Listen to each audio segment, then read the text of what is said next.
ऊर्ध्व तिर्यभियाम सूत्र और ऊर्ध्व तिर्यक सूत्र also known as Criss-Cross method. So this method is used for multiplication. Last video में हमने 2 डिजिट्स के मल्टीप्लिकेशन सीखा था, इस वीडियो में हम 3 डिजिट्स का मल्टीप्लिकेशन सीखेंगे। ये बहुत ही इजी और इफेक्टिव मेथड है।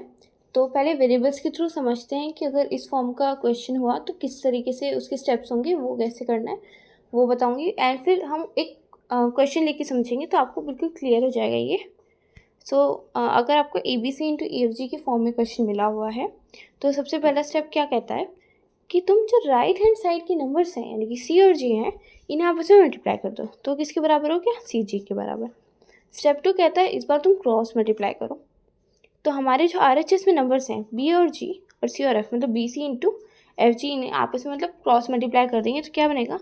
BG प्लस CF या FC, एक की बात हुई। स्टेप 3 कहता है कि इस बार तुम क्रॉस मल्टीप्लाई भी करो और स्ट्रेट मल्टीप्लाई भी कर लो। यानी कि जो AC और EG हैं इन्हें हम आपस में क्रॉस मल्टीप्लाई कर लेंगे और अब BF को एक साथ एक दूसरे से मल्टीप्लाई कर लेंगे। तो क्या हो गया? AG plus BF plus CE। Okay, अब नेक्स्ट स्टेप जो स्टेप 4 है वो कहता है कि इस बार तुम क्रॉस मल्टीप्लाई करो, बट जैसे तुमने स्टेप 2 में RHS के साथ किया था ना क्रॉस मल्टीप्लाई, इस बार तुम LHS यानी कि लेफ्ट हैंड साइड वाले नंबर्स का करो। तो क्या हो जाएगा? AF plus BE। स्टेप 5 और लास्ट स्टेप हमारा कहता है कि जैसे तुमने स्टेप 1 में RHS यानी कि राइट हैंड साइड वाले नंबर्स को आपस में मल्टीप्लाई करा था, इस बार वो लेफ्ट हैंड साइड वाले नंबर के साथ कर लो। यानी कि A और E जो है इन्हें आपस में मल्टीप्लाई कर लो। तो आंसर क्या हो जाएगा हमारा? मतलब A into E equals to AE। ठीक है, अब एक एग्जाम्पल के थ्रू समझते हैं कि हम लोग कैसे इन सारे स्टेप्स को इम्प्लीमेंट करने वाले हैं, क्योंकि बहुत ईजी होने वाला है। सो देखते हैं।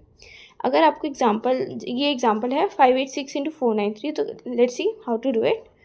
तो सबसे पहले मैंने क्या बोला था, स्टेप 1 हमारा कहता है कि जो हमारे RHS वाले नंबर्स हैं उन्हें आपस में मल्टीप्लाई कर दो। जो राइट हैंड साइड में आपके नंबर्स लिखे हुए हैं उन्हें मल्टीप्लाई करो। तो क्या नंबर्स हैं? 6 और 3। तो 6 को 3 से मल्टीप्लाई कर देंगे, वो हो जाएगा 18। 6 3 से 18। अब नेक्स्ट स्टेप जो हमारा कहता है कि वो क्रॉस मल्टीप्लाई कर लो तुम। तो क्या करना है हमें? 8 को हम 3 से मल्टीप्लाई करेंगे RHS वाली साइड में, राइट हैंड साइड में। 8 को हमने 3 से मल्टीप्लाई कर दिया, दैट इज़ 8 3 से 24 प्लस इस और 9 को 6 से, 9 6 54। सो 24 प्लस 54 कितना हुआ? 78। नेक्स्ट स्टेप जो है वो कहता है कि इस बार तुम क्रॉस मल्टीप्लाई भी करो और नंबर्स को आपस में भी मल्टीप्लाई करो, यानी स्ट्रेट मल्टीप्लिकेशन कैन से। सो इस बार हमने क्या करा? 5 into 3 that is 15 plus 8 into 9 that is 72 plus 6 into 4 that is 24। इन्हें आपस में मल्टीप्लाई कर दिया, यानी कि जो 5 और 6 थे और 4 और 3 थे, इन्हें तो क्रॉस मल्टीप्लाई कर दिया, जो कि 5 इंटू 3 प्लस 6 इंटू 4 हो गया। और जो बीच में जो बचे थे ना 8 और 9, इन्हें एक दूसरे से मल्टीप्लाई कर दिया, जो कि 72 के बराबर था। तो 15 प्लस 72 प्लस 24 कितना हो गया? 111। स्टेप 4 मैंने आपको क्या बताया था? इस बार क्रॉस मल्टीप्लिकेशन होगा सिर्फ, पर पिछली बार जैसे सिर्फ हमारा राइट हैंड साइड वाले नंबर्स को आता स्टेप 2 में, इस बार हम लेफ्ट हैंड साइड वाले नंबर्स को करेंगे। तो 5 into 9 that is 45 plus 8 into 4 that is 32। So 45 plus 32 कितना हो गया? 77। अब हमारा लास्ट स्टेप यानी कि स्टेप 5 क्या कहता है कि इस बार तुम LHS वाले नंबर से, यानी कि जो दोनों नंबर्स है 5 और 4, इन्हें आपस में मल्टीप्लाई कर दो। तो 5 4 तक कितना होता है? 20। तो ये हमारा हो गया स्टेप 5। आप देख सकते हो सारे स्टेप्स कितने इजी थे। अब हमें आंसर किस तरीके से लिखना है कि हमारा एग्जैक्ट आंसर आए। तो सबसे पहले तो हम ऐसे जो भी हमारी वैल्यूज़ आएंगी उन्हें अपोजिट से लिखेंगे, यानी कि सबसे पहले 20, फिर 77, फिर 111, फिर 78, फिर 18। ओके, ऐसे लिख लिए। अब मैंने आपको लास्ट वीडियो में भी ये चीज़ बताई थी कि जो हमारे नंबर्स हैं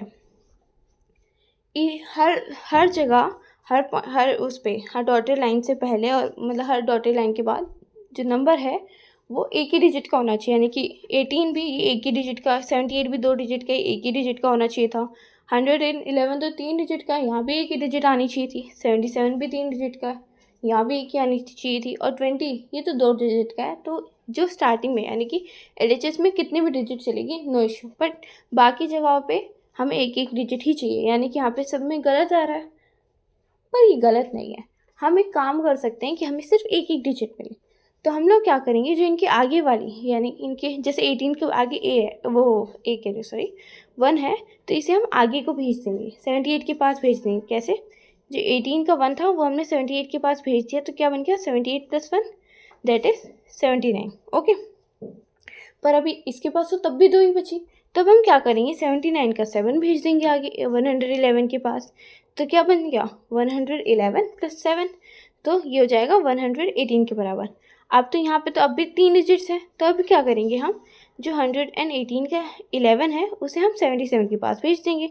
सो 77 + 11 क्या हो जाएगा हमारा 88।